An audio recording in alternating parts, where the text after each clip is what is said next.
नमस्ते बच्चों। आज हम क्लास 12 के सूरदास के पद को लेकर उपस्थित हुए हैं।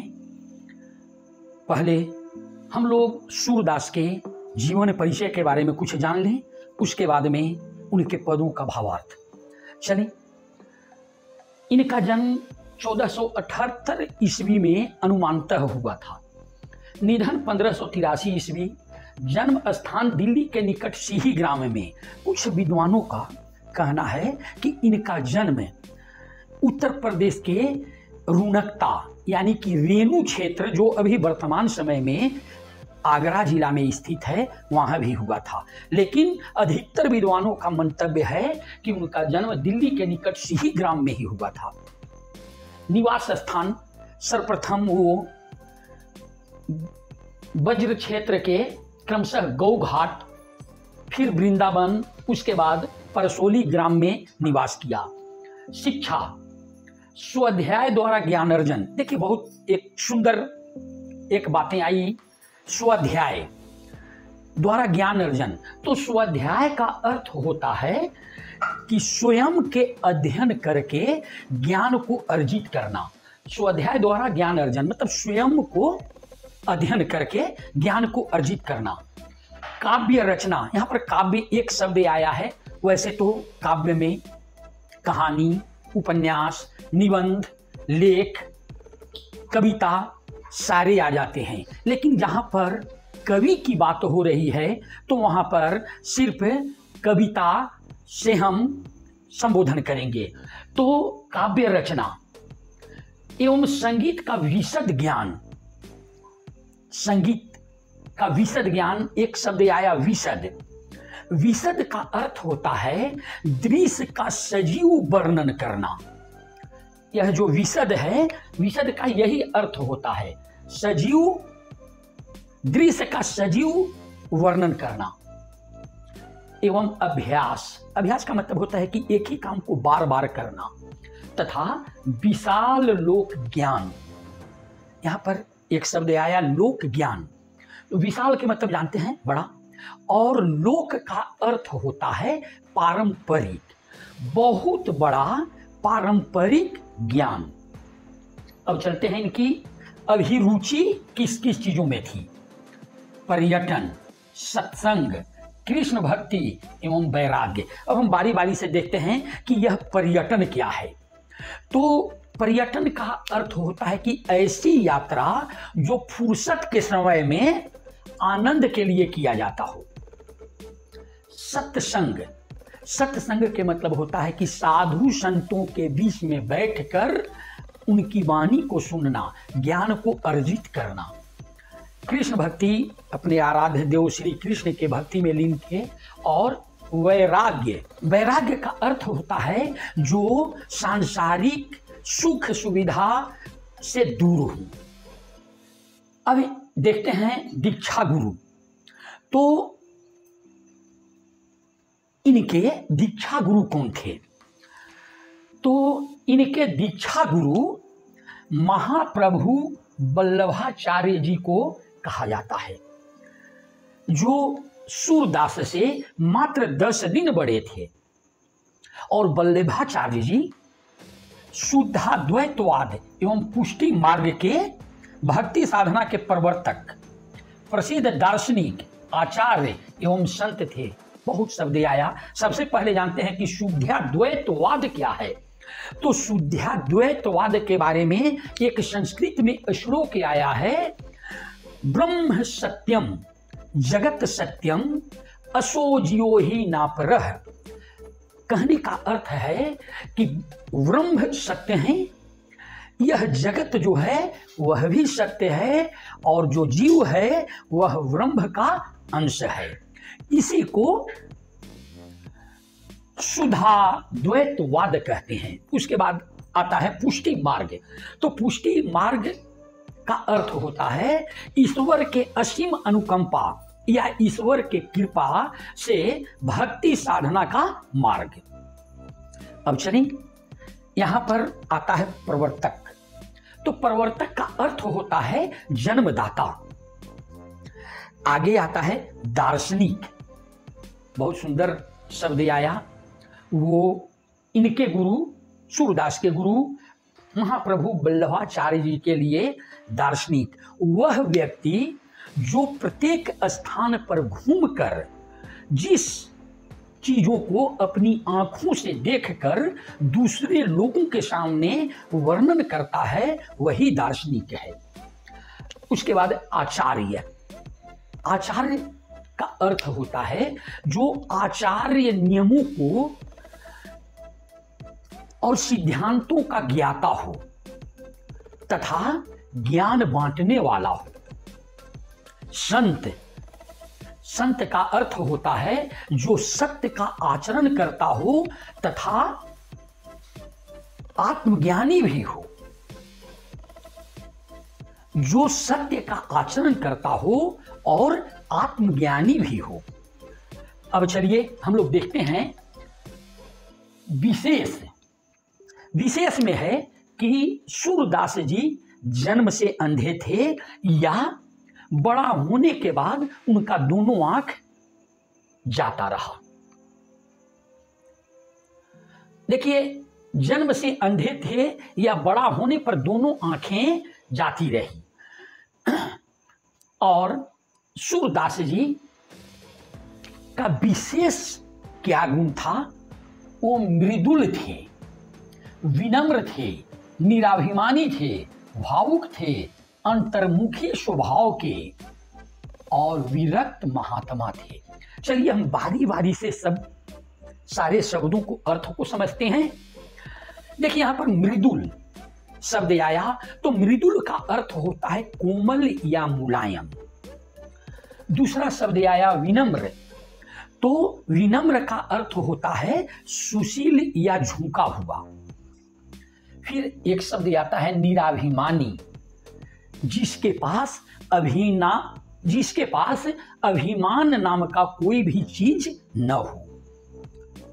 आता है एक और शब्द भावुक, तो भावुक का अर्थ होता है सोचने समझने वाला, सज्जन या भला आदमी। अंतर्मुखी स्वभाव, तो अंतर्मुखी स्वभाव का अर्थ होता है कि दिल के पवित्र स्वभाव वाले लोग। और विरक्त, विरक्त का अर्थ होता है जो सांसारिक मोह माया से दूर रहने वाला हो। इनके बारे में एक शब्द और आता है महात्मा। महात्मा का अर्थ होता है पवित्र आत्मा, उच्च विचारों वाला। अब चलिए इनकी कृतियों के बारे में जानते हैं। इनका प्रमुख कृतियां कौन कौन से हैं? तो सूरदास का सबसे प्रमुख जो कृति है वह है सूरसागर। इसी सूरसागर के बल पर ये विश्वविख्यात कवि कहलाए। उसके बाद में दूसरा आता है साहित्य लहरी। एक बात और सामने आई जो इस पुस्तक में नहीं दिया गया है, सूरदास के बारे में साहित्य लहरी के 118 नंबर के पद में यह वर्णन किया हुआ है कि सूरदास जी दिल्ली के सम्राट पृथ्वीराज चौहान के जो दरबारी कवि और मित्र चंद्रवरदाई थे, उनके वंशज थे। दूसरी बात, साहित्य लहरी के 118 पद में ही मिलता है कि इनके पिता का नाम हरिचंद था और सूरदास का नाम सूरजदास था। तो एक बात और है कि बहुत सारे विद्वानों ने इस बात पर मतभेद कर लिया है, इसलिए इसको इस पाठ्य में शामिल नहीं किया गया। अब देखिए, जो सूरसागर ग्रंथ है, इसी ग्रंथ से इसमें जो गेय पद हैं, माने गाने जोग जो पद हैं, इसी के बल पर इनको पूरे विश्व में ब्रज भाषा के कवियों में श्रेष्ठ माना गया, विश्व प्रसिद्ध हुए। इसकी रचना श्रीमद् भागवत की पद्धति पर 10 स्कंधों में हुई है। अब हम समझते हैं कि सूरदास के जीवन के बारे में आप लोग समझ गए होंगे, इसका स्क्रीनशॉट भी ले लें। अब हम इसके बाद इनके बारे में और कुछ बतलाएंगे और उसके बाद पद के भावार्थ की ओर चलते हैं।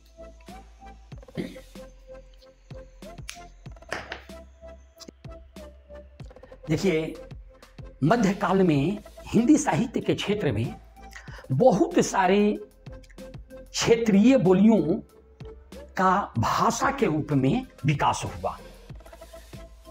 इनमें महत्वपूर्ण थे राजस्थानी, ब्रज भाषा, मैथिली, खड़ी बोली, अवधी, जिसमें ब्रज भाषा जो है वह अपनी कोमलता और सुंदरता, मधुरता के कारण अत्यधिक लोकप्रिय हो गया और बहुत दिनों तक हिंदी साहित्य के क्षेत्र में प्रमुख काव्य भाषा बनी रही। यह ब्रज भाषा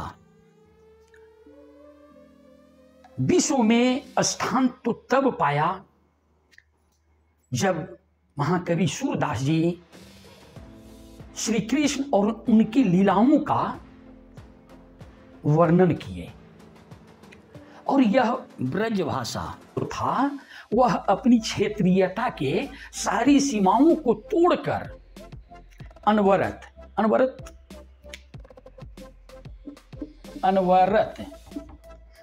इसका अर्थ होता है बिना रोक टोक के एकदम आगे बढ़ते चली गई और इसका व्यापक प्रसार प्रचार हुआ। देखिए, ब्रज भाषा काव्य ऐसा नहीं था कि सूरदास के ही समय में इसका शुरुआत हुआ था। बहुत पहले से भी बहुत सारे कवियों ने ब्रज भाषा में काव्य की रचना किए, लेकिन उस समय वह भाषा खास करके अपने ही क्षेत्र तक सीमित था। लेकिन जब सूरदास का हिंदी साहित्य के क्षेत्र में उदय हुआ तो ये जो भजन गाते थे वास्तविक ब्रज भाषा का रूप इनके भजनों में प्रकट हुआ, और कहा जाता है कि इसीलिए सूरदास को ब्रज भाषा का प्रथम कवि माना जाता है। और इनके लीला गान के महान ग्रंथ सूरसागर, जो समुद्र के समान विशाल है, विश्व प्रसिद्धियां मिली, वह ब्रज भाषा का प्रथम काव्य है। देखिए, सूरदास जी मध्यकालीन कवि थे और यहां दो भक्ति धारा में दो धाराएं प्रवाहित हुई, एक राम भक्ति धारा और दूसरा कृष्ण भक्ति धारा। तो सगुण भक्ति धारा में ये दोनों धाराएं बहुत ज्यादा प्रचलित थे। सगुण भक्ति धारा के कृष्ण भक्ति शाखा के सर्वश्रेष्ठ कवि सूरदास जी थे। सूरदास जी अपने गुरु आचार्य वल्लभाचार्य जी के पुष्टि मार्गीय, जिसको साधना मार्ग भी कहा जाता है, उसके अष्ट छाप के कवियों में इनका सबसे पहला स्थान आता है। वल्लभाचार्य जी के संपर्क में आने के पूर्व सूरदास जी अपने आराध्य देव का सिर्फ भजन करते थे और उस भजन का मुख्य आधार था दास्य, विनय और दैन्य भाव। इन्हीं के चलते सूरदास जी को बहुत ज्यादा ख्याति प्राप्त हुआ। ये उस समय के महान दार्शनिक संत वल्लभाचार्य जी के बारे में बहुत कुछ सुने और उनसे मिलने के लिए गए। कहा जाता है कि वल्लभाचार्य जी उस समय भोजन पर बैठे हुए थे। भोजन करने के बाद जब वो उठे तो सूरदास जी से बोले कि कुछ गे पद सुनाओ। सूरदास जी भजन गाने लगे। तो वल्लभाचार्य जी कहते हैं, जो भाषा मथुरा वृंदावन तरफ के है, उस भाषा में वो कहते हैं कि सूर भय के ऐसे घिघियात काहे को हो, कुछ भगवत लीला का वर्णन करो। सूरदास जी को ज्ञान की प्राप्ति हुई।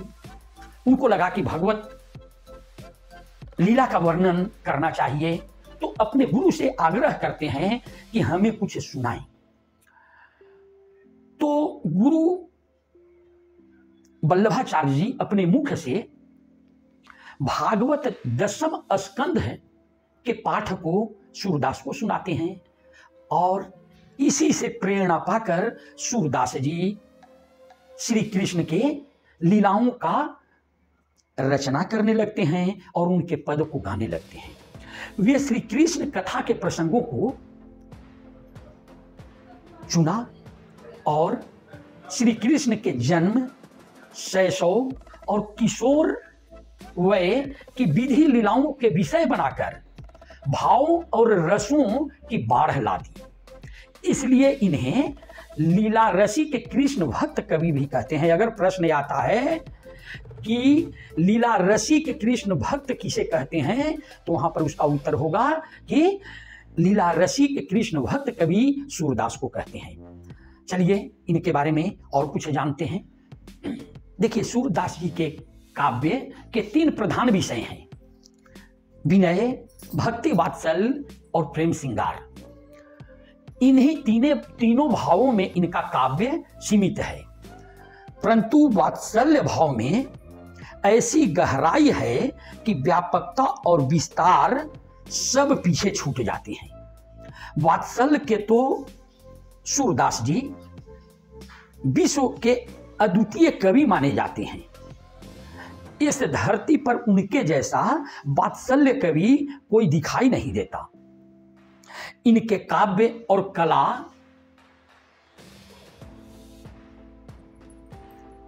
अपने काव्य और कला से सूरदास ने अपने समय के समाज में जो विकृतियां फैली हुई थी, जैसे सामांती उत्पीड़न, सामाजिक विभेद, विदेशी आक्रमण, सांस्कृतिक पराभव, निर्धनता, अशिक्षा, रोग और शोक के कारण समाज में उदासी छाई हुई थी।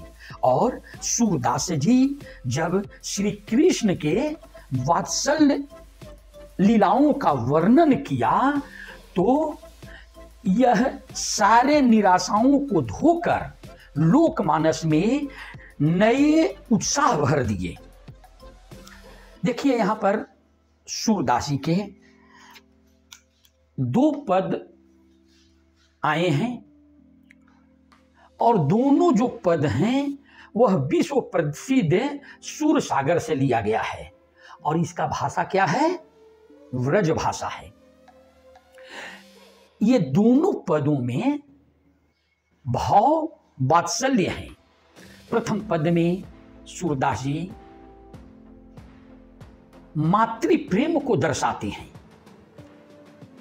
अपने पुत्र के हठ के लिए उसे मनाते हैं, और दूसरे पद में पितृ स्नेह और मातृ प्रेम दोनों को दिखलाए हैं।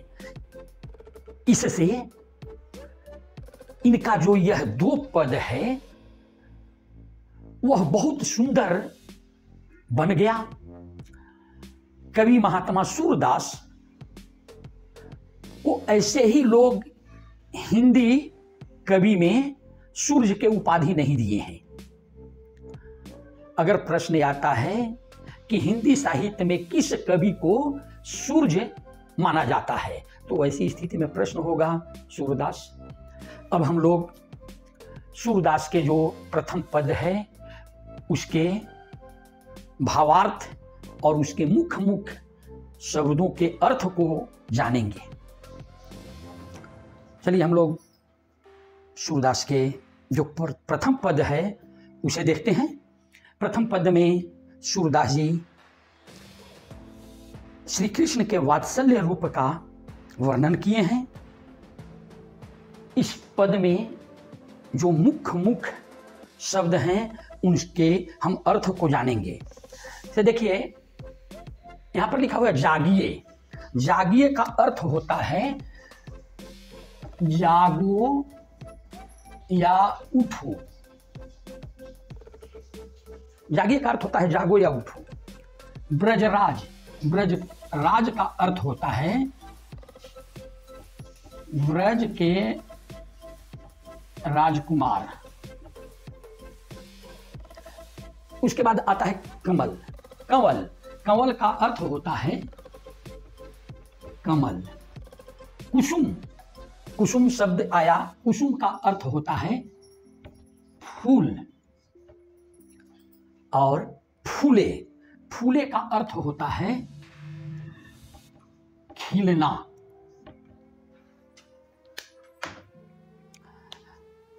फिर कुमुद, कुमुद आया, यह एक कमल के ही जाति का छोटा फूल है। कमल के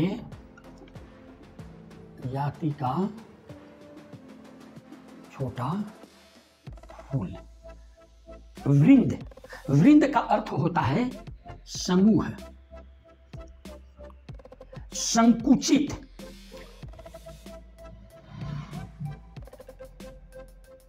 सिकुड़ा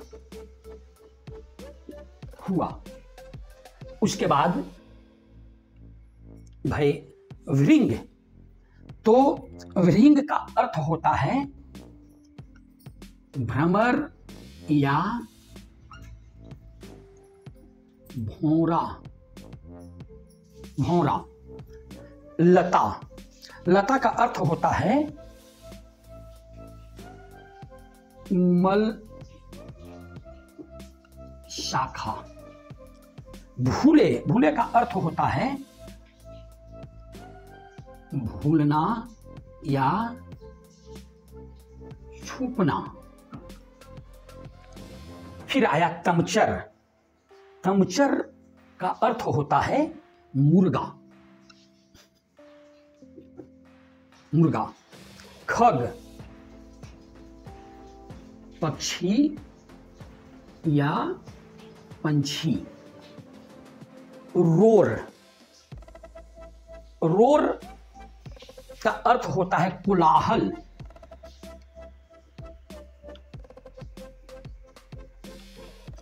अब हम लोग आगे देखें, आगे शब्द आ रहा है बनराई।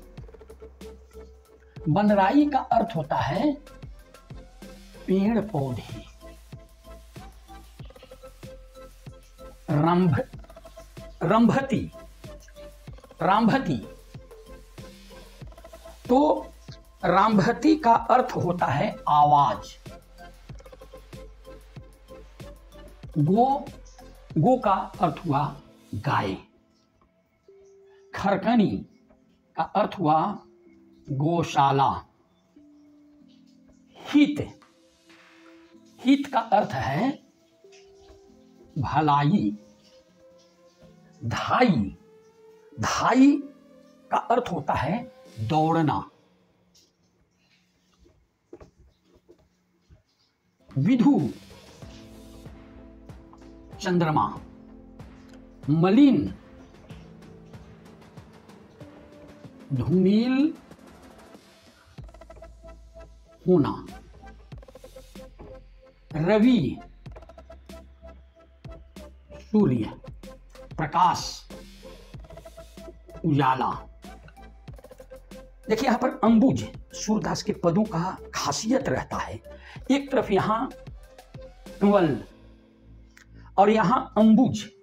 अंबुज का भी अर्थ होता है कमल। कमल, कर का अर्थ होता है हाथ और धारी का अर्थ होता है धारण करने वाले। धारण करने वाले। अब आप लोग इसका स्क्रीनशॉट ले लें। उसके बाद सूरदास के पद के भावार्थ की ओर चलते हैं।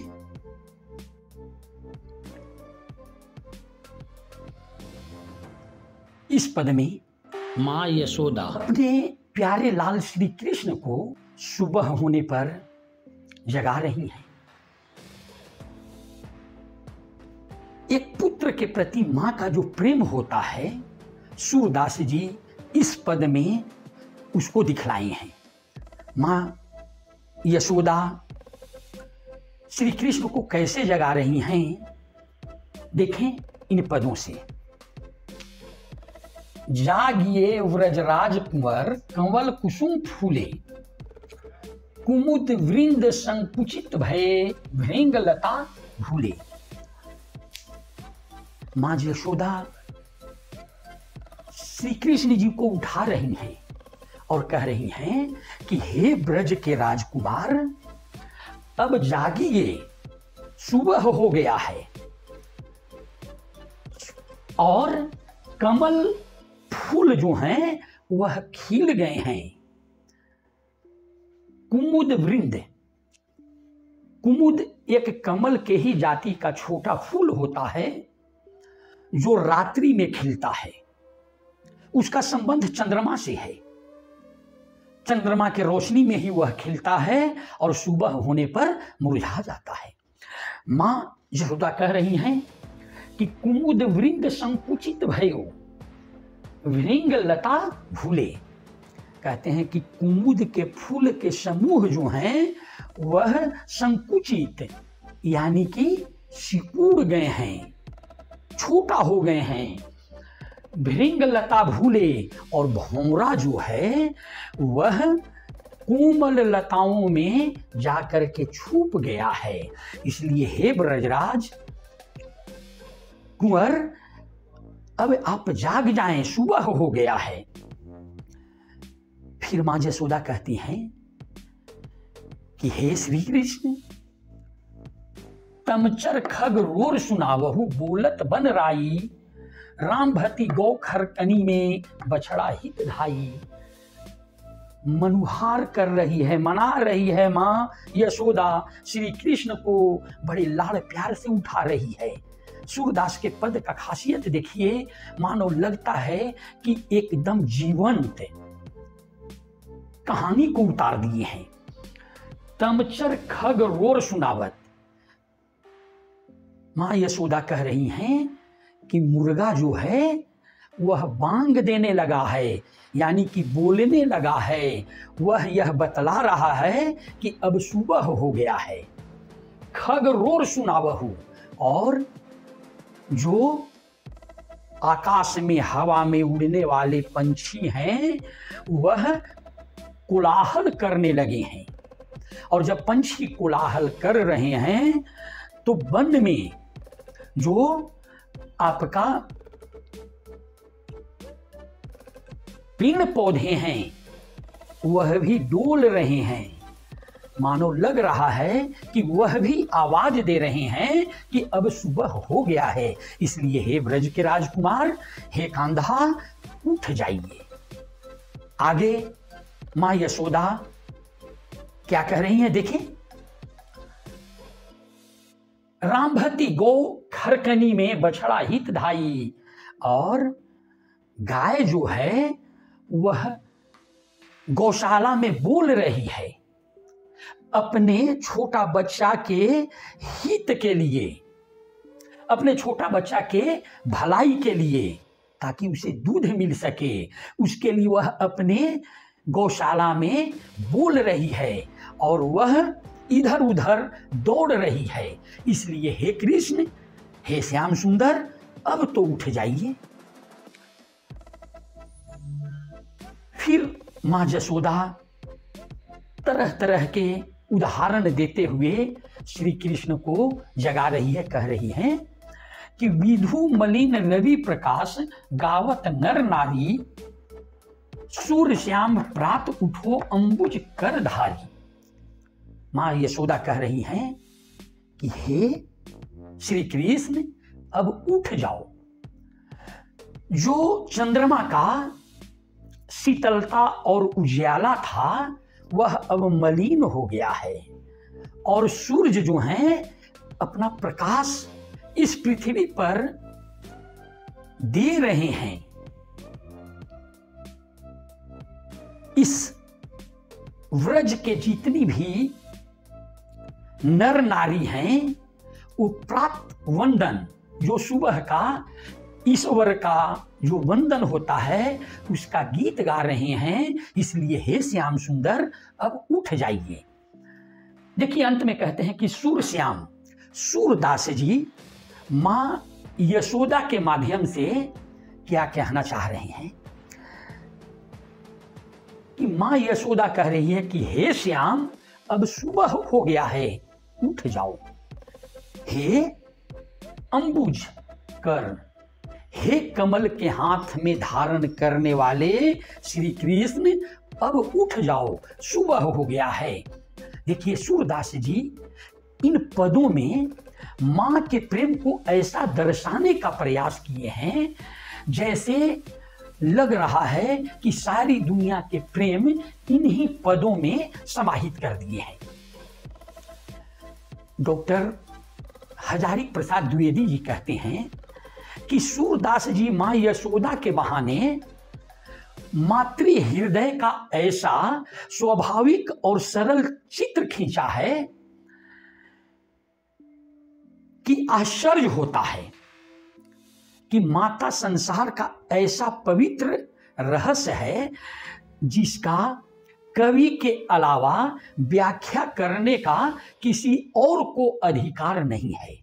बहुत सुंदर इसमें सूरदास जी श्री कृष्ण के वात्सल्य भाव का वर्णन किए हैं और इस पद में मातृ प्रेम को दर्शाए हैं। अब हम इनके दूसरे पद को भी देखेंगे। अब हम लोग सूरदास के दूसरे पद के अर्थ को समझेंगे। सूरदास जी दूसरे पद में क्या कहना चाह रहे हैं? जेवत श्याम नंद की कन्या। जेवत, जेवत का अर्थ होता है भोजन करना, भोजन करना। श्याम, श्री कृष्ण जी नंद की कन्या, और कन्या का अर्थ होता है गोद। श्री कृष्ण जी नंद जी के गोद में बैठ करके भोजन कर रहे हैं।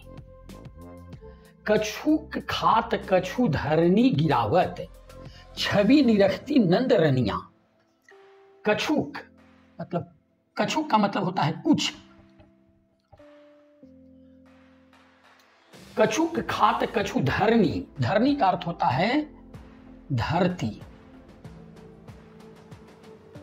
गिरावत, गिराना। छवि, शोभा। निरखती, निहारना या देखना। रनिया, रानी। देखिए, कछुक खात कछु धरनी गिरावत, छवि निरखती नंद रनिया। सूरदास जी बहुत सुंदर यहाँ पर वर्णन कर रहे हैं।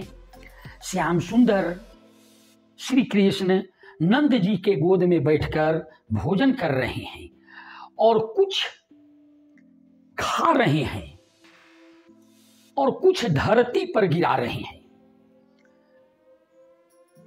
छवि निरखती नंदरनिया, और यह शोभा जो है श्री कृष्ण का खाते हुए जो वह बाल लीला कर रहे हैं, उसको नंद रानी मां यशोदा देख रही है, निहार रही है कि देखो यह तीनों लोक के मालिक श्री कृष्ण कैसे नंद बाबा के गोद में भोजन कर रहा है। बरी बड़ा बेसन बहु भांतिन व्यंजन विविध अगनिया। बरी बारा बेसन के, बहु, बहु का मतलब होता है बहुत, भांतिन का अर्थ होता है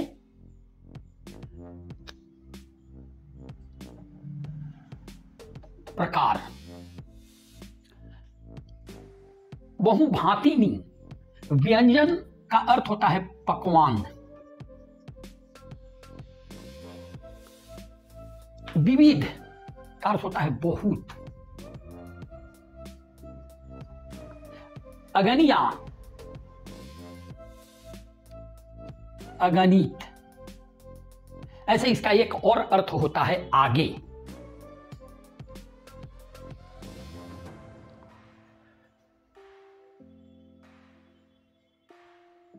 डारत खात लेत अपने कर। डारत के मतलब होता है डालना,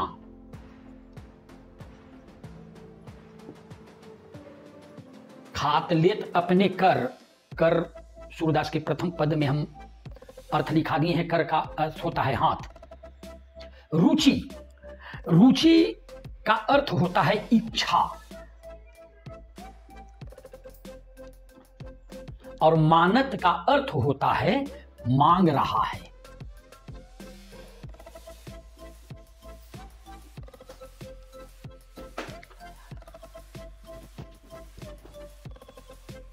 दधी दुनिया, दुनिया का मतलब होता है गहरा, कटोरा।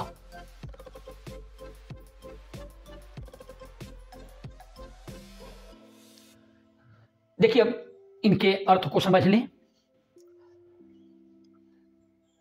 बरी बड़ा बेसन बहु भांतिन, बरी बड़ा बेसन का बहुत प्रकार के पकवान बने हुए हैं, अनगिनत पकवान वहां पर रखा हुआ है, और श्री कृष्ण जी नंद जी के गोदी में बैठ करके भोजन कर रहे हैं।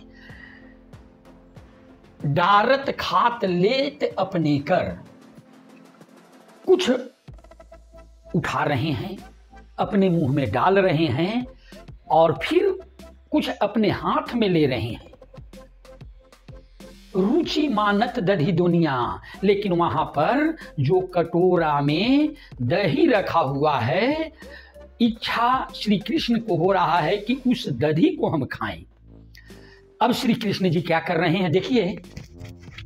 मिश्री दही माखन मिश्रित करी। मिश्री जो मीठा होता है, दही माखन, यहां पर एक शब्द आया मिश्रित। मिश्रित का अर्थ होता है मिलाकर।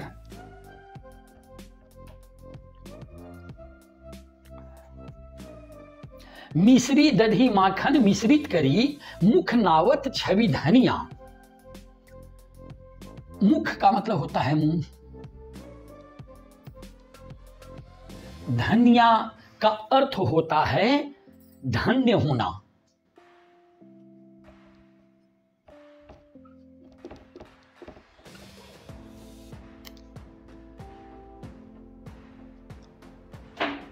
मिश्री दधी माखन मिश्रित करी, मुख नावत छवि धनिया।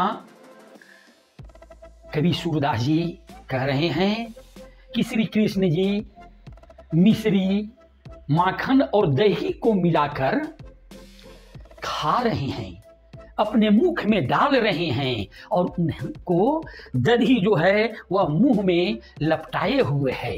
इस छवि को देखते बन नहीं रहा है। इतना सुंदर उस समय का दृश्य है जो मानो लग रहा है कि सारे स्वर्ग का सुख यहीं पर आ गया हो। अब आगे बहुत सुंदर सूरदास जी लिखे हैं, आपुन खात नंद मुख नावत, सो छवि कहत न बनिया। अपने भी खा रहे हैं और बाबा नंद जी के मुंह में भी वह नन्हे से श्याम जो बाल लीला दिखला रहे हैं वो नंद जी के मुख में डाल रहे हैं। सो छवि कहत न बनिया। और यह छवि जो है, शोभा जो है, वह कहते बन नहीं पा रहा है। जो एक बालक का स्वभाव होता है उस रूप में श्री कृष्ण जी नजर आ रहे हैं। जो रस नंद यशोदा बिलसत, सो नहीं तिहूं भुमनिया। बनिया का अर्थ होता है बनता, रस का अर्थ होता है आनंद, बिलसत का अर्थ होता है मिल रहा है।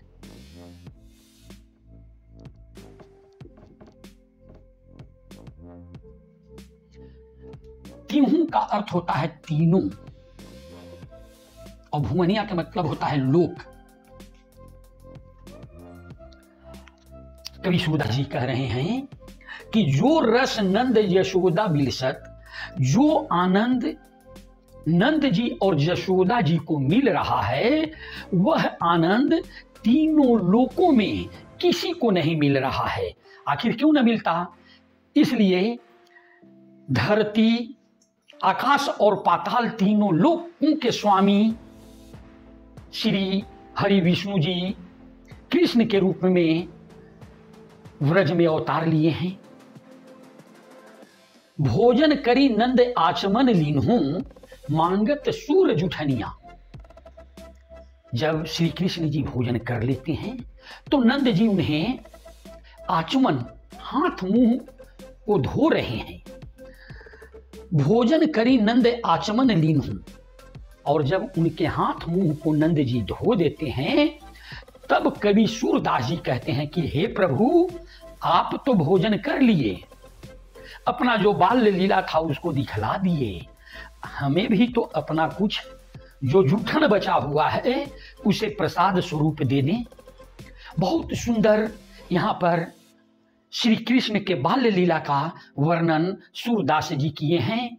अब हम इस पद को यहीं पर छोड़ रहे हैं। आप सबों से आग्रह है कि हमारे चैनल को सब्सक्राइब करें, शेयर करें, लाइक करें।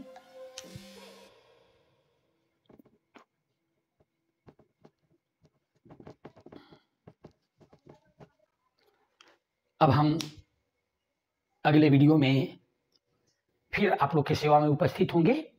जय हिंद।